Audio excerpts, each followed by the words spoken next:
Bueno, seguimos con las charlas previas al CALMA, al Congreso de Autoestima y Liderazgo de Montevideo, que llega a la 13ª edición. Y este año el tema es Reprogramando Mentes para el Nuevo Futuro, de las soft a las power skills para innovar en la vida y en el trabajo. Y bueno, tenemos una habilidad blanda que a todos nos interesa, que, que la hacemos frecuentemente, la utilizamos frecuentemente, tiene que ver con la negociación. ¿Por qué? Porque todos de repente en la vida enfrentamos conflictos, ¿no? Tenemos conflictos de todo tipo, en el trabajo, en las relaciones, en decisiones claves, ¿no? Pero bueno, muchas veces el tema es que no es en sí el conflicto el problema, ¿no? Sino cómo interpretamos el conflicto, ¿no? Entonces, hoy vamos a hablar con alguien que lleva años metido en el mundo, en el corazón de situaciones complejas, y donde muchas veces algunos ven choque y él encuentra oportunidades, porque es un capo. Gabriel Balone es un capo. Y por eso me interesa hablar con él desde toda su trayectoria que tiene. Es economista, contador, estudió en Harvard, bueno, es profesor en la UCU, en la Universidad Católica y también en la Universidad de Montevideo. También das clases además de negociación de finanzas, me estabas diciendo recién, En el MBA de UQ Business doy clases de finanzas también. de finanzas, imaginen. Bueno, participás todavía en algunos consejos de directorios, ¿no? También, Ujú. eso Como es una consejero. referencia en negociación. Y a mí me gustaría hoy saber cómo transformar esas tensiones que a veces tenemos en valor y cómo leer lo que no se dice. Pero antes me gustaría saber de Gabriel, con toda la trayectoria que tenés, cómo, al estilo, vos ya sabés que soy psicóloga, y es inevitable preguntar cómo eres de niño, si ya de niño estabas solucionando un apagón Conflictos. de incendios. Mira, para ser muy franco, de niños más bien era el conflictivo, era el que detonaba conflictos en la familia. Mirá, Ese es el recuerdo que tengo y mi madre me lo recuerda. Sí, me gustaba mucho discutir, que no es necesariamente lo que después fui adquiriendo a través del conocimiento y de la experiencia, pero me gustaba mucho discutir. Me acuerdo que en el medio de los adultos me encantaba estar ahí y la verdad que soy un agradecido en eso porque cuando lo miro en retrospectiva, era muy chico, ¿eh? Estoy hablando de una edad bien, no necesariamente joven, niño, que los adultos me permitieran interactuar, en el recuerdo que tengo ahora. En ese momento no lo apreciaba, y me permitieran interactuar y discutir de temas variados. La verdad que ahora que lo miro eran muy concesivos. Pero bueno, yo era voy a decir, era entre hiperactivo y rebelde, así que más bien estaba metido en los conflictos que yo mismo generaba. Pero bueno, sí, después ya cuando me empecé a meter desde muy joven, porque trabajo desde muy chico en la actividad laboral, ahí empecé a tomar conciencia, primero intuitivamente, de la importancia que tenía para las relaciones humanas esto de resolver. Así que me salía bastante naturalmente, pero lo hacía sin método, sin duda. Pero bueno, de niño lo que sí tenía era que me gustaba hablar mucho, eso sí, eso era bastante notorio. y si tuvieras que elegir una situación de tu vida donde de repente el conflicto lo cambió todo, ¿cuál sería? Ah, bueno, ha evolucionado y ha habido varias. Por ejemplo, antes de aprender el método, mi esposa recuerda una situación en la cual estábamos reformando nuestra casa, la que con tanto sacrificio habíamos comprado en una reforma importante y no veíamos que el trabajo que hacíamos con los arquitectos que habíamos contratado, que eran dos arquitectos, estaba llegando a buen fin. Y bueno, costaba mucho plantearles bueno, que no podíamos seguir con ellos. Y mi esposa lo que recuerda dice, yo no puedo entender cómo le hiciste el planteo, en el fondo los estabas despidiendo y la situación no tenía la atención bueno, que ella imaginaba, y yo también. Y tengo que ser ahí también muy claro en el sentido de que yo no estaba aplicando ninguna metodología. Ahora puedo, si querés, hacer al revés, hacer un análisis de qué cosas estaba haciendo en ese momento, que me salieron más que por inspiración que por otra cosa, ¿eh? No era que, quizá por la propia tensión, por la propia angustia que provocaba tener que plantearles que no íbamos a seguir con ellos, pero bueno, el comentario de mi esposa es, no entiendo, le estaba diciendo que se fueran y en realidad estaban agradecidos y estaban bien. Y es como debe ser, porque quizás por eso digo, las circunstancias me empujaron a ser creativo, que no digo que ni siquiera puedo afirmar que lo fuera naturalmente. O sea, si yo voy a decir, bueno, eso lo podía repetir, no, pero ahí salió. Entonces lo tengo como un recuerdo, te estoy hablando hace muchísimos años. A ver, pasaron probablemente, sí, pasaron muy probablemente 10 años antes de que yo tomara contacto con cualquier metodología ordenada, sistemática de negociación. Pero es un recuerdo que me marcó. Ahora, después, muchas instancias en las cuales, tanto para mí, para mis clientes, para la empresa en la que estaba, el aplicar la negociación y encontrar ahí la magia de todo lo que te da, generaba un cambio, era realmente un punto de inflexión que cambiaba la evolución de lo que estábamos desarrollando, ya sea un proyecto, un trabajo, una relación con un proveedor. Tengo por suerte en la trayectoria muchas instancias que me dan gran satisfacción y que a priori parecían hasta imposibles de resolver. Está bueno eso. Y estoy pensando que sos contador y economista. Primero estudiaste contador y al mismo tiempo te formaste como economista. No, ¿Por eso? en realidad la carrera que elegí, en la que me concentré cuando tenía 18 años, es la carrera de contador, que la hice por suerte año a año, así que a los 21, cumplí enseguida a los 22, pero a los 21 años me recibí y yo ya estaba en actividad, ya estaba trabajando. También tuve la suerte, eso porque uno tiene que también reconocer y ser muy agradecido de cómo se van dando los eventos. Si bien tenemos que hacer cosas para aprovechar esas oportunidades, pero tuve la suerte también de encontrar muy rápidamente espacios para poder desarrollarme y aplicar en lo que había elegido como mi profesión. Pero la carrera de economista la hice 12 años después, era algo como Bien.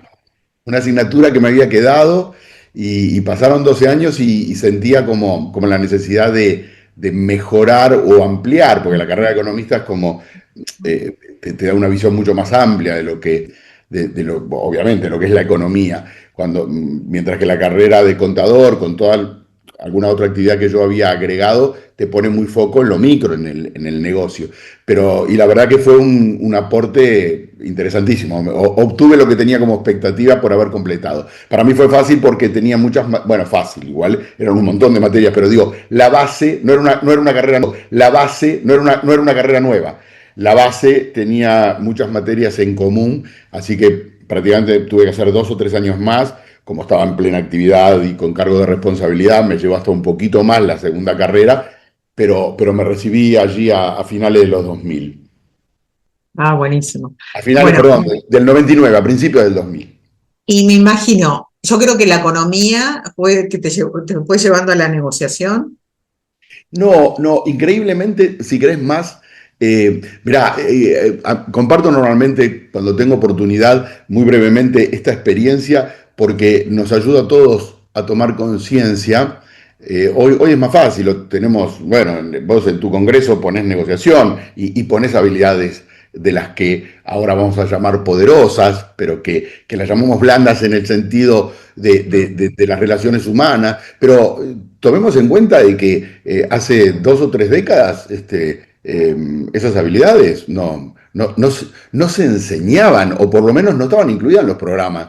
Eran las habilidades duras.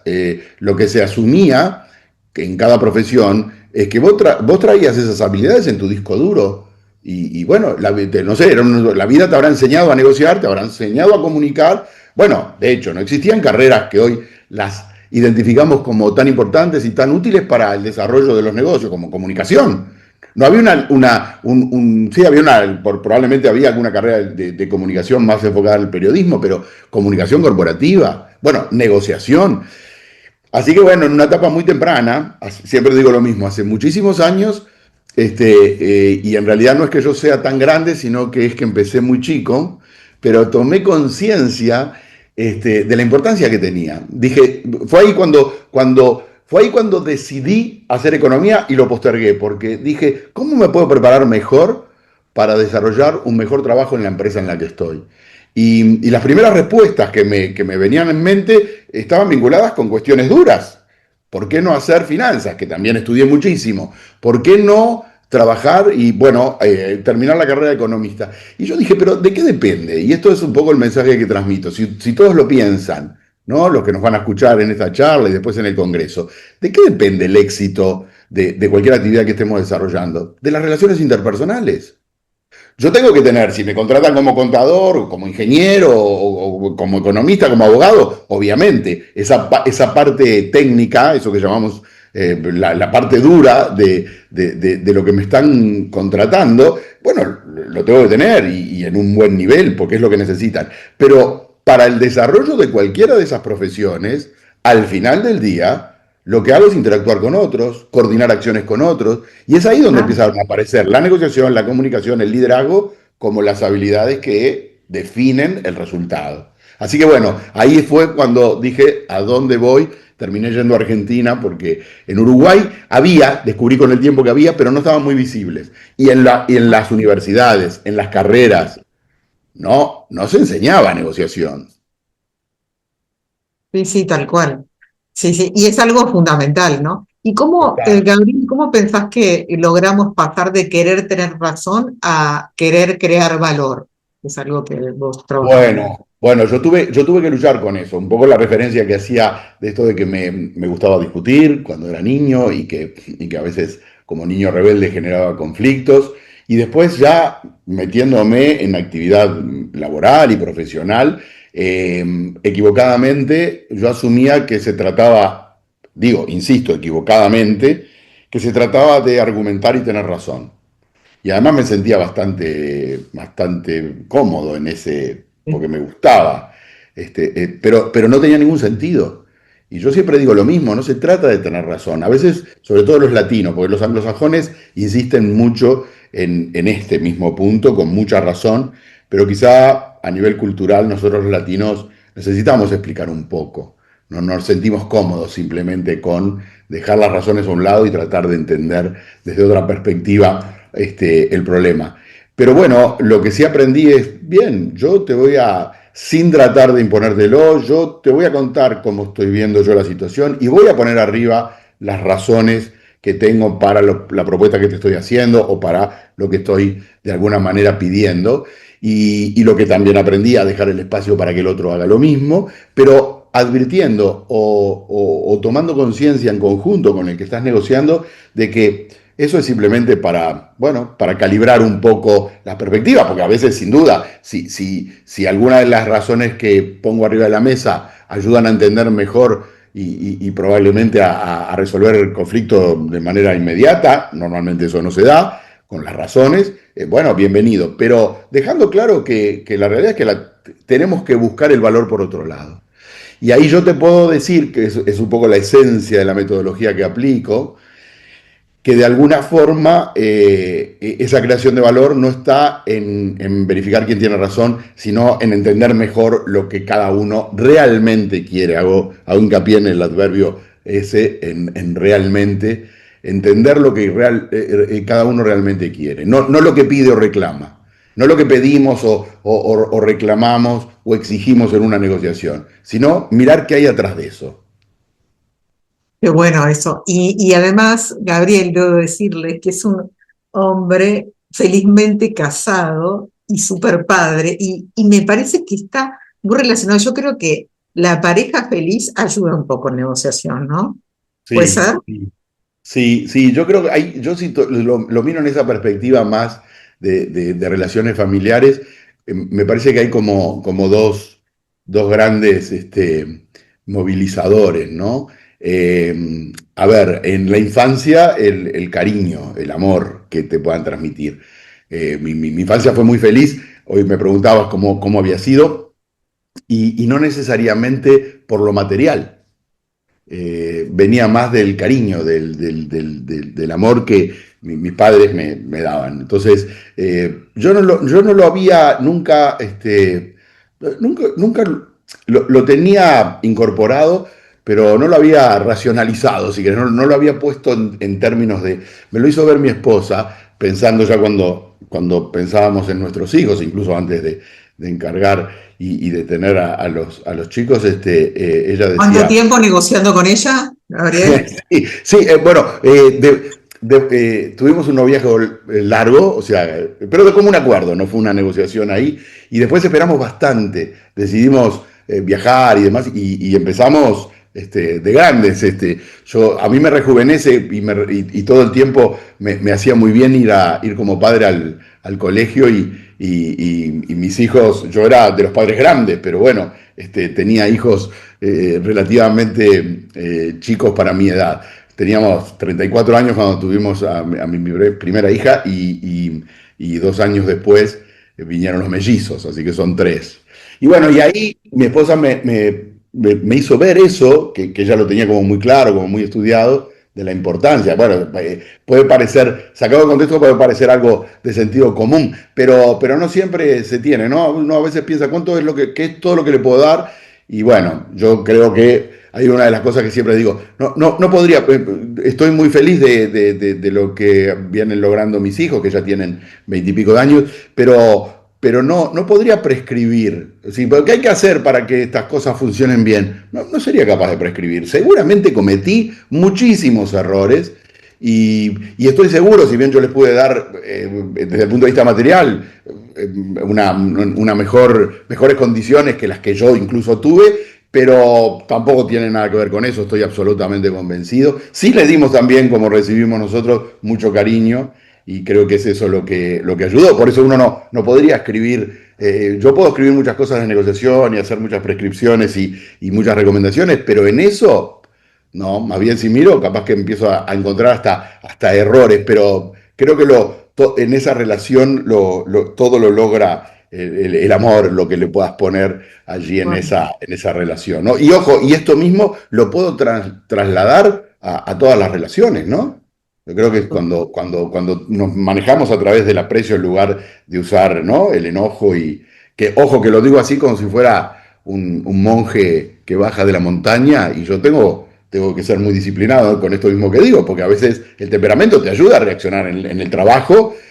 Yo fui consciente de la importancia que tiene, por ejemplo, tratar de interactuar y de no enojarse cuando las cosas no salen bien, pero es algo que a mucha gente le sale naturalmente y otros tenemos que controlarnos, si no, de alguna forma, siempre lo aclaro y lo digo en la clase, si algún día me ven que me enojo en una negociación y ven que se me va la moto, sepan que soy consciente de que bueno, que para otros es más natural y yo lo tengo que controlar en base a lo que aprendí, a esto de controlar un poco eso y tratar de ser un poco más conscientes de que obviamente todo lo que puedas hacer estableciendo buenas relaciones te va a dar mucho más que confrontando, que enojándote porque de repente no te están dando las condiciones o porque un proveedor, no sé, no cumplió con sus condiciones y obviamente te hace enojar, pero bueno, aprendí que encontrás mejores espacios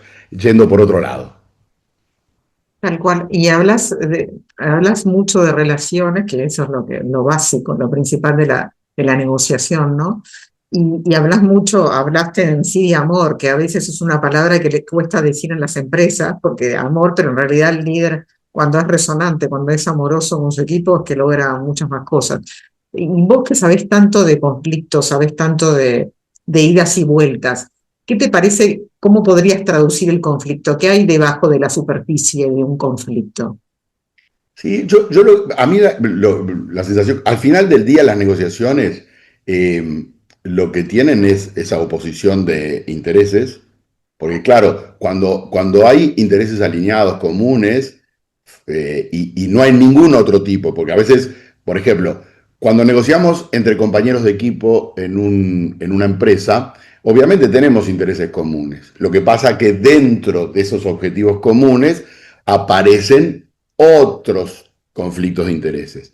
Nosotros tenemos en nuestro lenguaje, creo que nos pasa a todos, la palabra conflicto nos resuena como más dramática de lo que resuena en otras culturas. Entonces, yo tengo que siempre hacer la aclaración. Cuando hablo de negociaciones en general, siempre hay conflictos de intereses.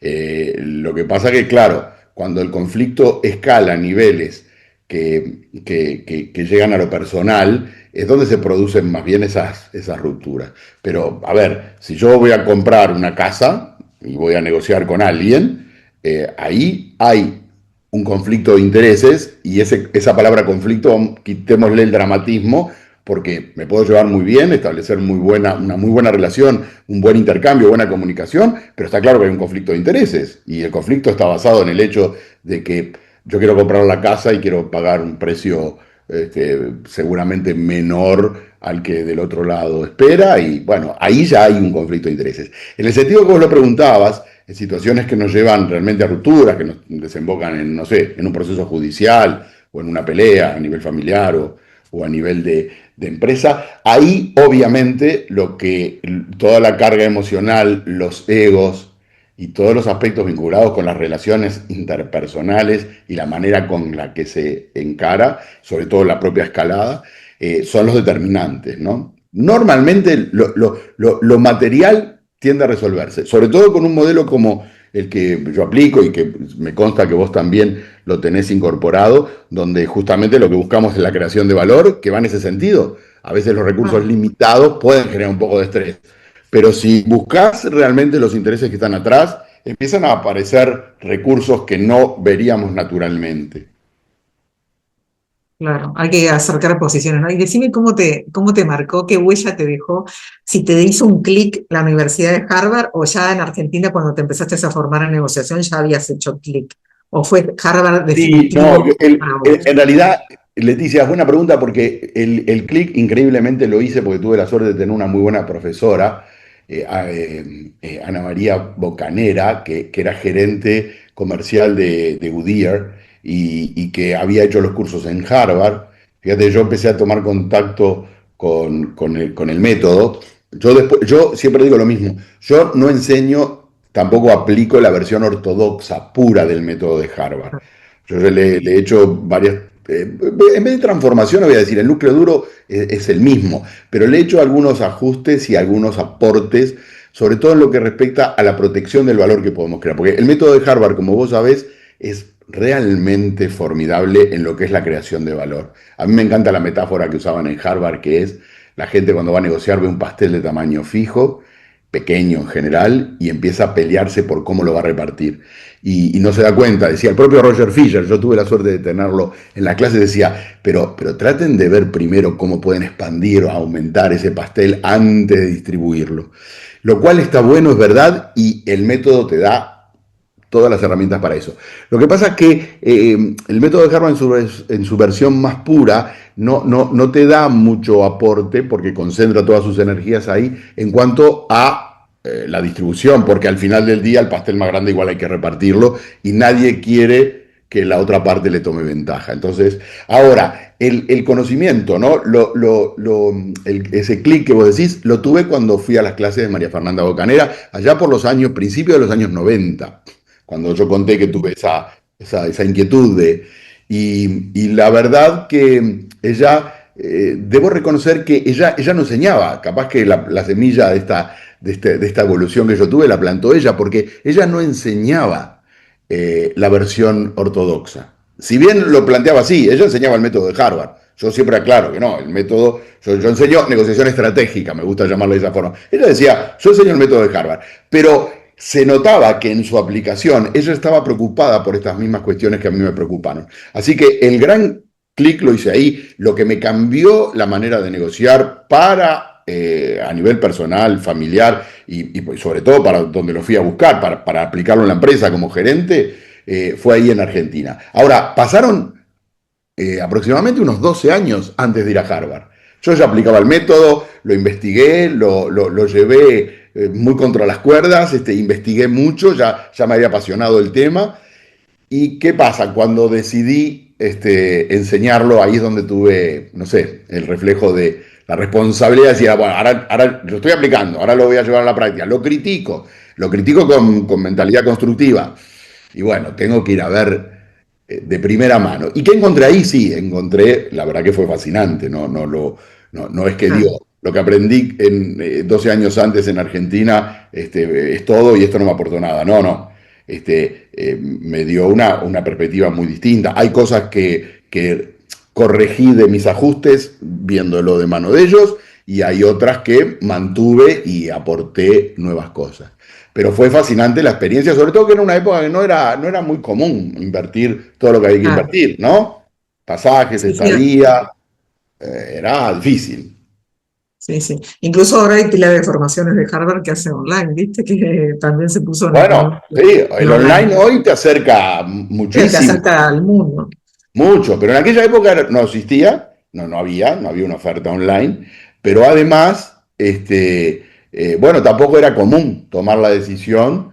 Claro, son programas intensivos, muy concentrados, desde bien temprano en la mañana hasta ahora, tarde en la noche, donde todo lo tenés. En la primera vez que fui me concentré 2 semanas en ese programa intensivo, que ya no lo dan más, lo daban en la Escuela de Leyes de Harvard para los abogados. Estaba dentro de un programa de instrucción para abogados. Yo tuve que pedir autorización especial. Después fue deviniendo en programas más tipo, el formato era workshop, pero más de talleres in company muy, muy abiertos. Esto era exclusivo para abogados, era una de las materias que tenían en ese programa.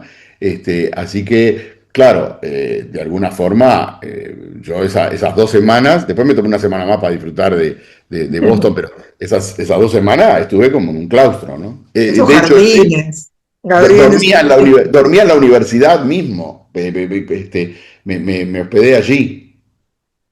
¿y qué te diste cuenta? Ya lo estás contando un poco, pero ¿qué te diste cuenta de que Harvard de repente no enseña, pero la realidad sí te enseñó en cuanto Sí, a... sí, Harvard mantenía eso. Yo cuando recibí la metodología en Argentina, que si bien, ya te digo, en muchos de los ejemplos que ponía y las recomendaciones que daba la profesora esta argentina que tuve, se notaba que ella hacía algunas variantes a lo que estábamos, incluso a lo que estaba mostrando. Ya te digo, ella no lo tenía tan sistematizado como lo tengo yo, mostrando, este es el método de Harvard y esto es lo que hay que ajustar con esas correcciones, pero ella enseñaba el método de Harvard, pero al mismo tiempo cuando lo presentaba vos notabas que algunas de las cosas que mostraba chocaban contra la misma estructura que te estaba mostrando, pero mostraba el método de Harvard. Entonces, claro, cuando pasaron todos estos años, yo fui hasta con la esperanza de ver una evolución, de ver capaz que algún cambio que se aproximara. Yo ahora voy a comentar algo que lo grafica bastante bien, esto que estoy diciendo. Y cuando fui ahí, no, era la esencia, lo que yo había estudiado, porque claro, después que lo descubrí allá en Argentina, yo me compré todos los libros, me puse a estudiar, me metí en material que había, que era todo hard, ¿no? Había que conseguir los papers de estos profesores de Harvard, así que yo lo había estudiado muy bien. Y sí, no había cambiado demasiado. ¿Y qué pasaba? Lo que vos decís, esta pregunta tuya. Y es un poco esto que yo mencionaba. Era maravilloso cómo te enseñaban a crear valor, que no es poco, miren que Claro, no es yo nunca lo súper desprecio, importante. es lo que hace la diferencia, tengo que ser justo. Sí. Ese núcleo duro de creación de valor es lo que hace la diferencia. Lo que pasa es que, bueno, en la práctica, yo ya lo había visto y lo confirmé acá, necesitas desde cómo plantear las cosas, las oportunidades para comunicarlas pensadas estratégicamente y la cantidad de sesgos cognitivos que de alguna manera nos condicionan para tomar decisiones, para apreciar el valor en las cosas, todo eso ayuda a maximizar, que no es poco. Yo, por ejemplo, ahí tengo una diferencia. El método de Harvard, yo voy a ser justo con el método y voy a decir, los continuadores del método de Harvard, porque cuando vas a las raíces, como fui yo, a investigar más profundamente, en su origen no tenían esta idea. ¿Cuál es la idea? La idea del win-win. Siempre me rechinó. Todos la usamos y la usamos y hasta la usamos casi de manera marketinera cuando vamos a negociar. Tengamos un proceso ganar-ganar, decimos. Y en realidad, a mí yo con mucha sinceridad les confieso que a mí me chocaba un poco, porque yo sentía, yo cuando voy a negociar no voy.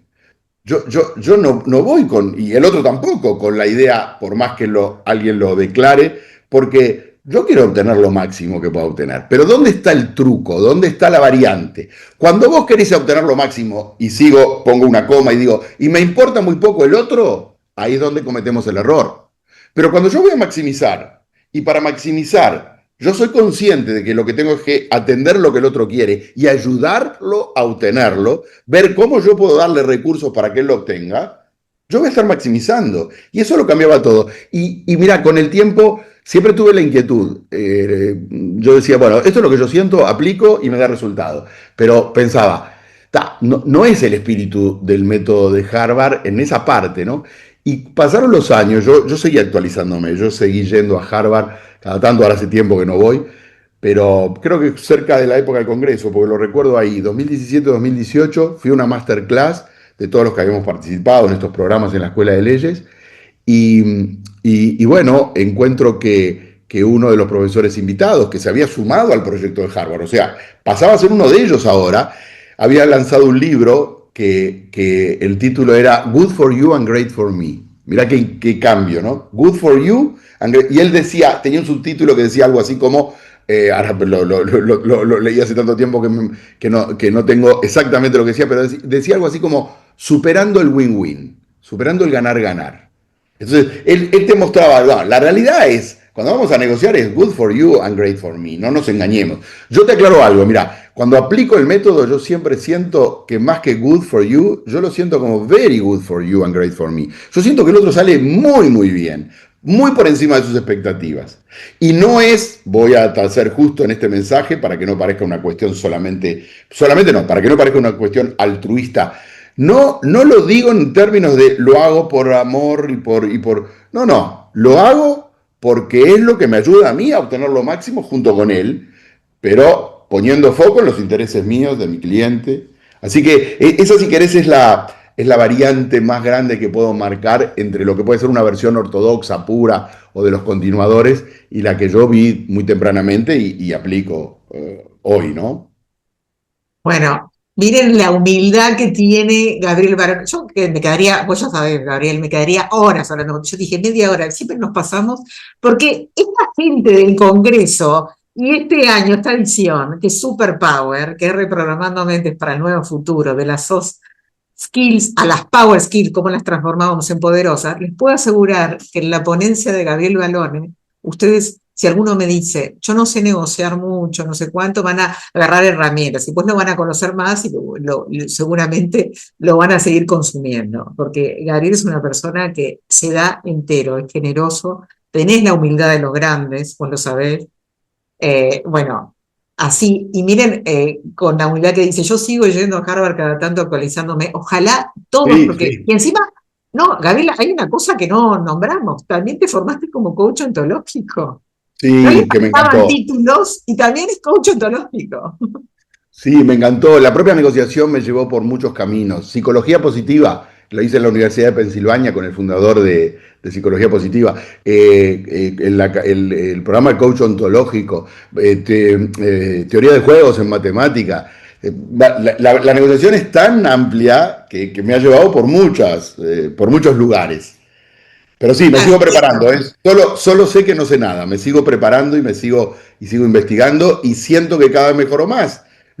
Cada vez mejoro, lo que significa que uno no puede creerse que, aún con muchas horas de vuelo y sintiéndose experto, porque las horas y la actividad me dan eso. Yo, si me preguntás a qué te digo, bueno, soy experto en negociación, porque me he dedicado a eso fuertemente. Pero no significa que ya tengo todo cubierto.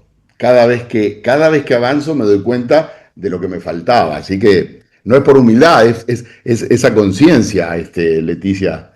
Así que sí. Vamos a hablar de estos temas. Tenemos un tiempo asignado que yo lo estoy armando para que se puedan llevar herramientas efectivas. Vamos a desarrollar algunas de estas ideas que yo planteé acá. Así que va a estar bueno, entre tantas otras ponencias, incluso mejores que la mía, allí en el Congreso. no, Me no, encantó. mejores nosotros todos, cracks. Y además te digo una cosa, hay un antes y después de conocerte a vos, en la vida de mucha gente que se va a formar en negociación. Mucha gente ha sido fichado por bueno, de las mejores universidades de acá y, como le digo, es inquieto, tienen el aprendizaje constante, lo que tienen que tener todos los líderes. Sos un líder en lo tuyo, una marca pero a la vez tenés esa generosidad tan necesaria que se tiene que tener en liderazgo, porque el líder lo que nos olvidamos que el líder lo que más hace es relacionarse y escuchar. Y tú tenés eso muy, muy atento. Y miren, y nos confiesa que de niño era conflictivo. Y uno dice, ¿cómo? Y bueno, Puede, quizás de niño conflictivo capaz que te era una llevó, necesidad.